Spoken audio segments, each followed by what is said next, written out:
Confesión de Schleierstein.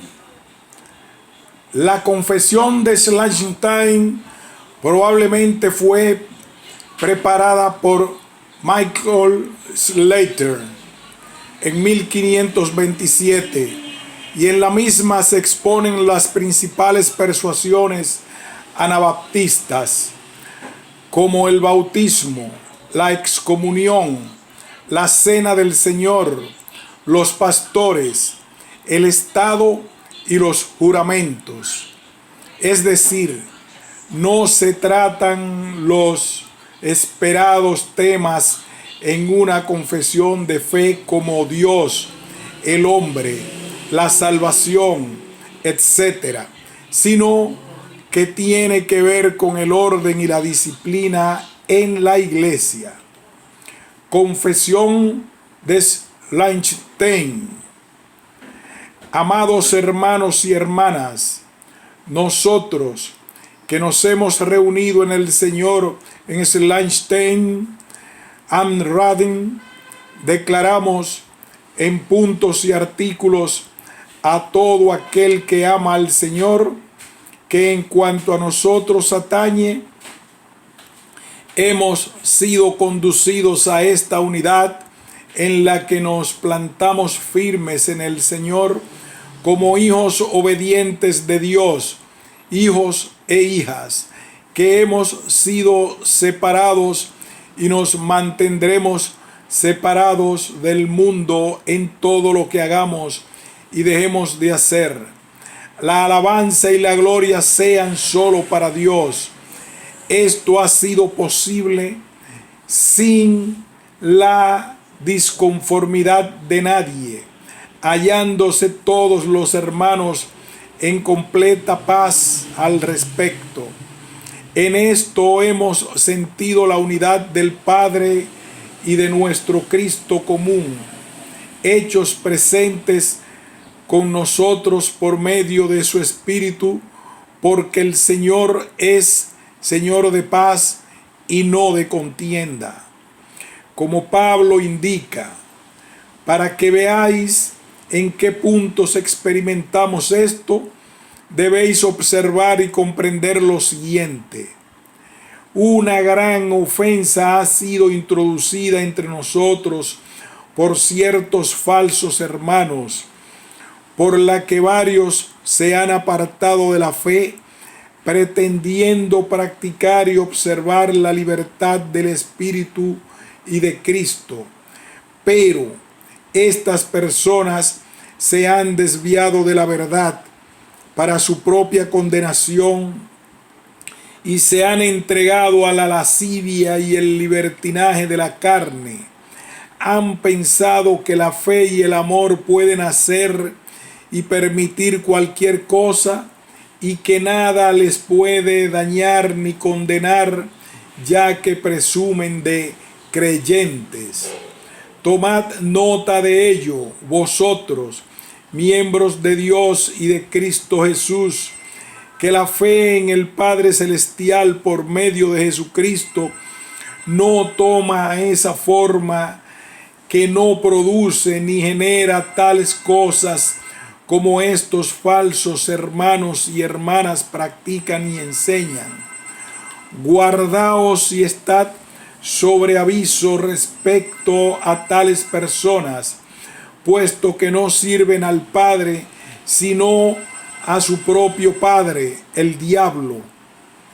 Pero entre vosotros esto no es así, puesto que los que están en Cristo han crucificado la carne con toda su lujuria y sus deseos.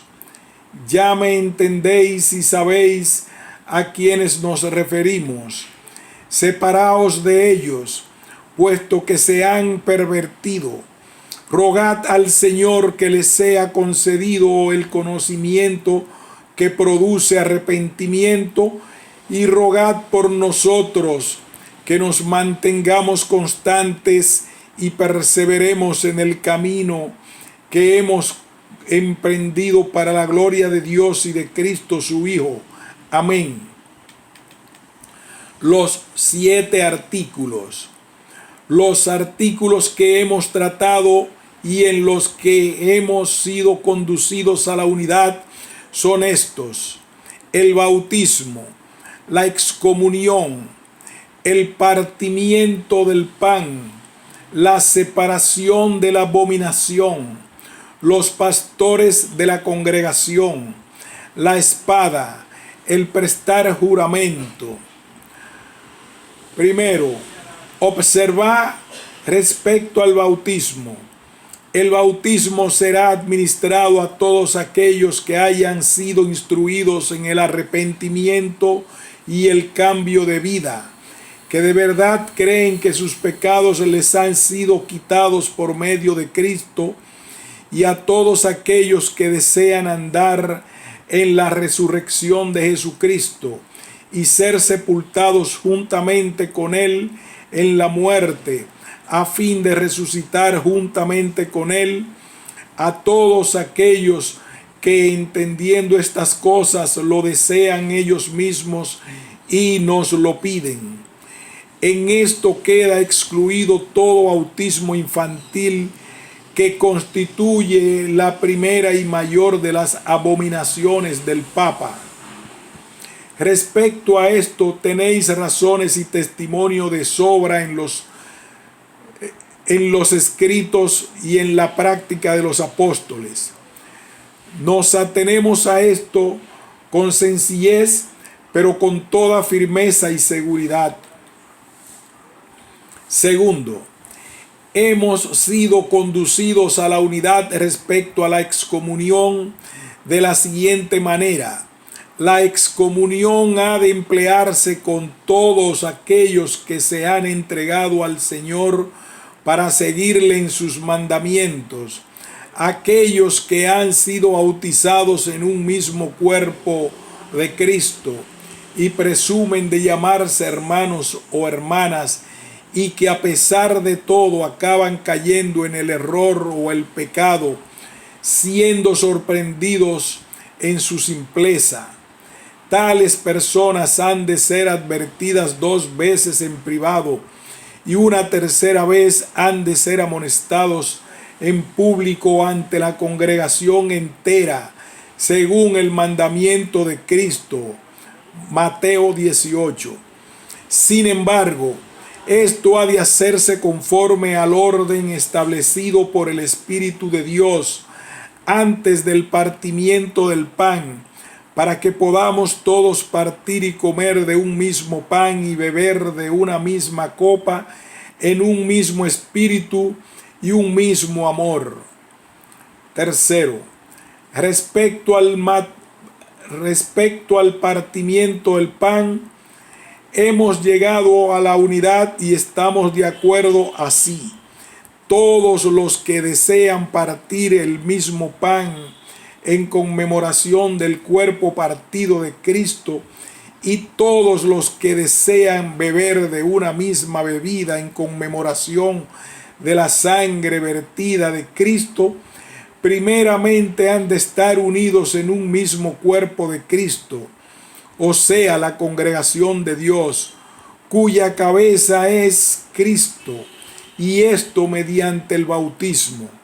Porque, como Pablo indica, no podemos participar a la vez de la mesa del Señor y de la mesa de los diablos. Tampoco podemos participar y beber a la vez de la copa del Señor y de la copa de los diablos. O sea, que nadie que tenga compañerismo con las obras muertas de las tinieblas puede participar en la luz. Así, ninguno que siga al diablo y al mundo puede tener parte entre los que han sido separados del mundo para Dios. Quien quiera hallarse en la maldad, no haya lugar entre los buenos. Por este motivo tiene forzosamente que resultar que todo aquel que no comparte un mismo llamado de un mismo Dios, a una misma fe, a un mismo bautismo, a un mismo espíritu, a un mismo cuerpo, conjuntamente con todos los hijos de Dios, tampoco puede ser partícipe de un mismo pan con ellos, tal y como tendría que suceder en cuanto uno quisiera partir el pan correctamente según el mandamiento de Cristo. Cuarto, hemos sido conducidos a la unidad tocante a la separación que ha de mantenerse respecto a los malos y perversos que al diablo ha sembrado en este mundo, sencillamente como sigue: en que no hemos de tener comunión con los tales, ni correr juntamente con ellos en la confusión de sus abominaciones. Por este motivo, todos los que no han entrado a la obediencia de la fe y no se han unido a Dios de tal manera que anhelan hacer su voluntad, son una abominación delante de Dios. Por consiguiente, aparte de cosas abominables, ninguna otra cosa puede salir ni brotar de ellos. Ahora bien, no existe en el mundo otra cosa que el bien y el mal, la fe y la infidelidad, las tinieblas y la luz, el mundo y aquellos que han sido separados del mundo, el templo de Dios y los ídolos, Cristo y Belial, y es imposible que tengan comunión entre sí. A nosotros, entonces, el mandamiento de Dios nos resulta obvio, mediante el cual nos manda separarnos y mantenernos separados del malvado, a fin de que Él sea nuestro Dios y nosotros seamos sus hijos e hijas. Además, Él nos exhorta, por tanto, salir de Babilonia y del Egipto terrenal, para que no seamos partícipes en su tormento y sufrimiento que el Señor traerá sobre ellos.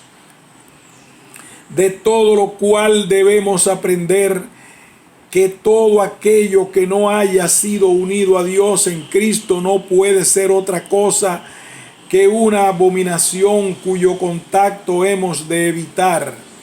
Nos referimos con esto a todas las obras e idolatría y reuniones papistas y contrapapistas, a las asistencias a iglesias y casas de alterne, a las fianzas y garantías de los infieles y a las otras cosas por el estilo, cosas que el mundo tiene en alta estima y que, sin embargo, son carnales o incluso rotundamente contrarias al mandamiento de Dios, según el patrón de la iniquidad que hay en este mundo.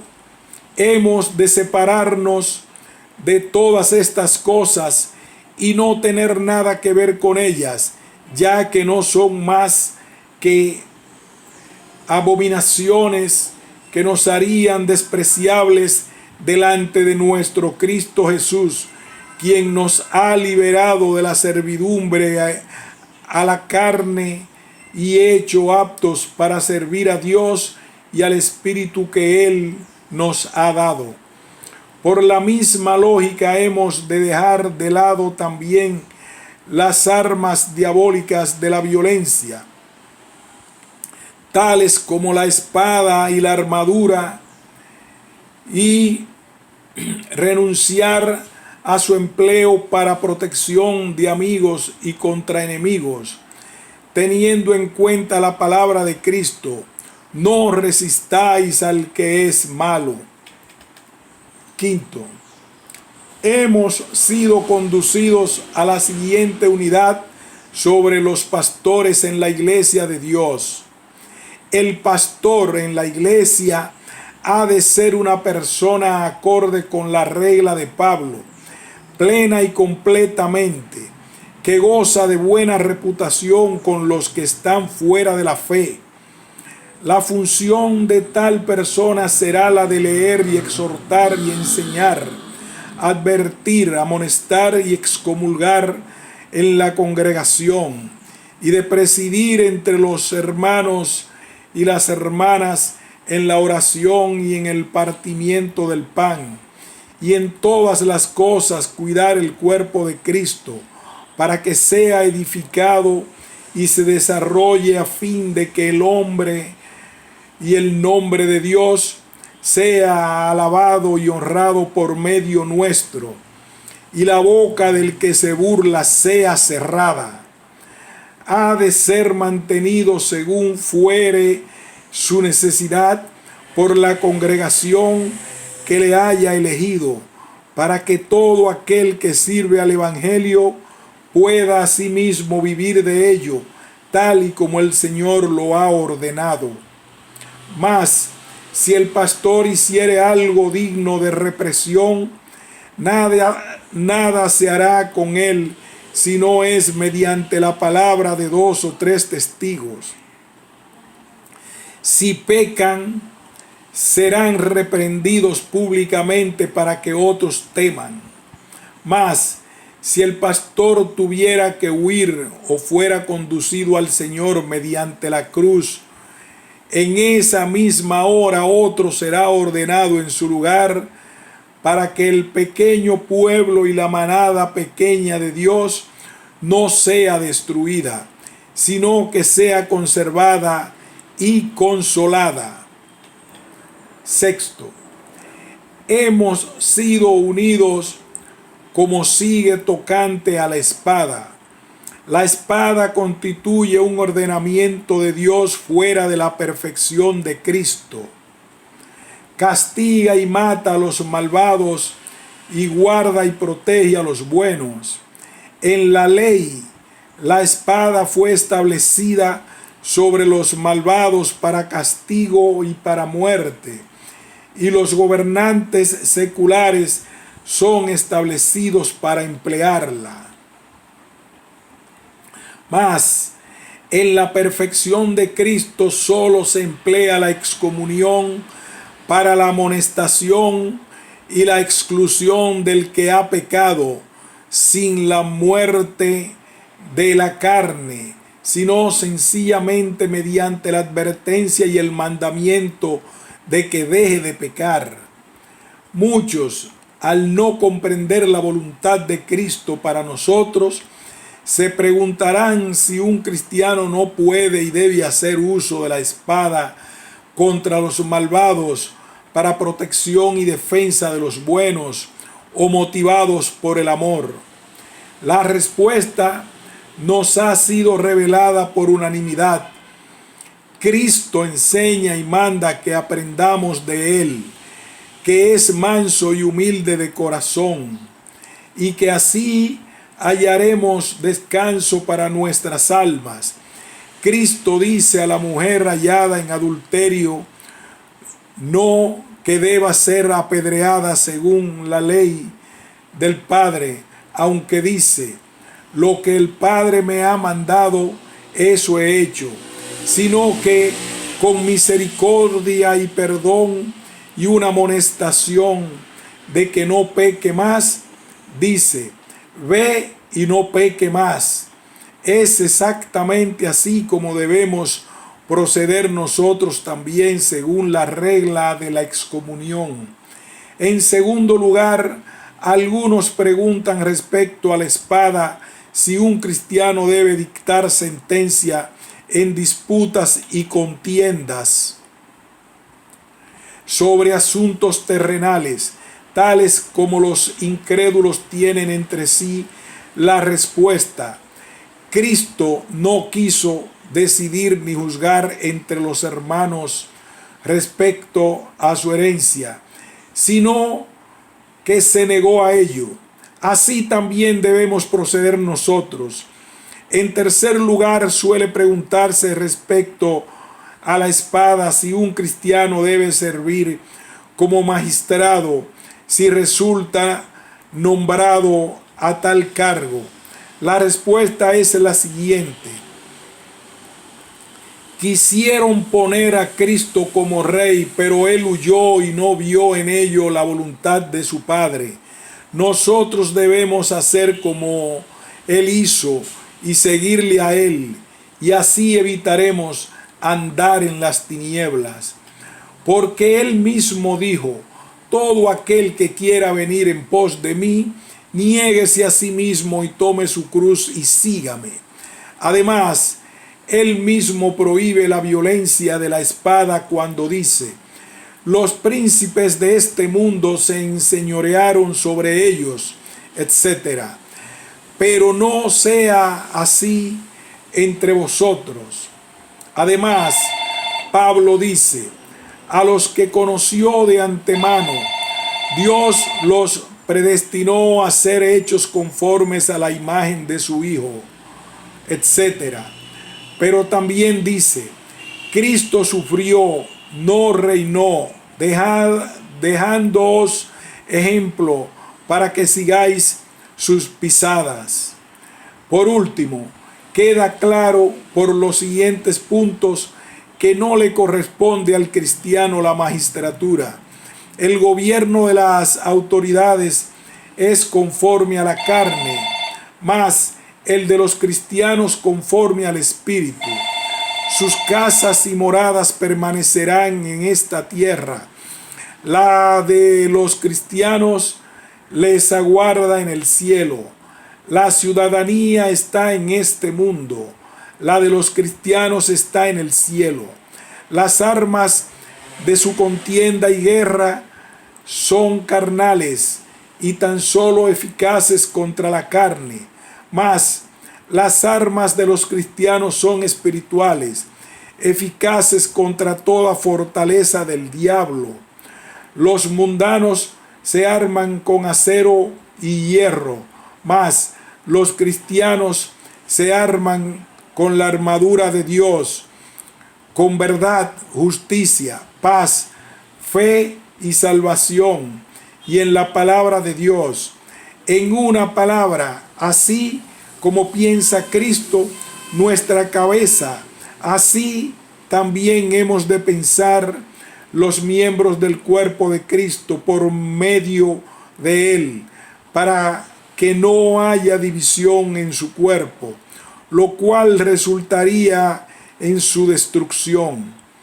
Entonces, puesto que Cristo es tal como se escribe acerca de Él, así también sus miembros han de ser iguales, para que su cuerpo permanezca entero y unido para que su propio progreso y edificación. Porque cualquier reino que esté dividido en sí mismo será destruido.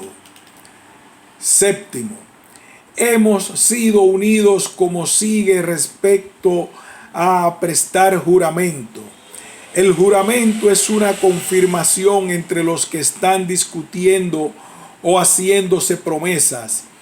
En la ley viene mandado que se pronuncie en el nombre de Dios, verazmente y no en falso. Cristo, que enseña la perfección de la ley, prohíbe todo juramento entre sus seguidores, tanto si es veraz como si es falso. Ni por el cielo, ni por la tierra, ni por Jerusalén, ni por la propia cabeza. Y esto por el motivo que explica: porque no puedes hacer blanco o negro ni un solo cabello, por lo que se ve claramente que queda prohibido prestar cualquier juramento. No podemos ejecutar lo que se amenaza al jurar, puesto que somos incapaces de cambiar lo más diminuto de nuestra naturaleza. Ahora bien, hay personas que no creen en el sencillo mandamiento de Dios y dicen: sin embargo, Dios juró por sí mismo a Abraham, porque él era Dios, cuando le prometió que le haría bien y que sería su Dios si guardaba sus mandamientos. Entonces, ¿por qué no puedo jurar yo mismo si le prometo a alguien alguna cosa? La respuesta: oíd lo que dice la Escritura. Dios, deseando mostrar más plenamente a los herederos de la promesa la inmutabilidad de su propósito, interpuso un juramento a fin de que por dos cosas inmutables seamos grandemente consolados, porque es imposible que Dios mienta. Observad el sentido del pasaje.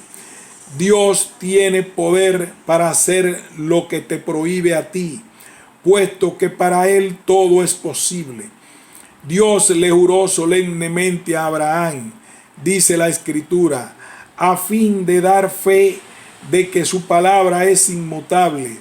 Eso quiere decir, nadie puede interponerse o desbaratar su voluntad, de manera que Él puede cumplir su juramento. Pero nosotros, como dijo Cristo, no podemos ejecutar o cumplir nuestro juramento y por lo tanto no debemos jurar. Otros dicen que el prestar juramento no puede quedar prohibido por Dios en el Nuevo Testamento, cuando había quedado mandado en el Antiguo. Según ellos, lo único que se prohíbe es que se jure por el cielo, la tierra, Jerusalén y nuestra cabeza.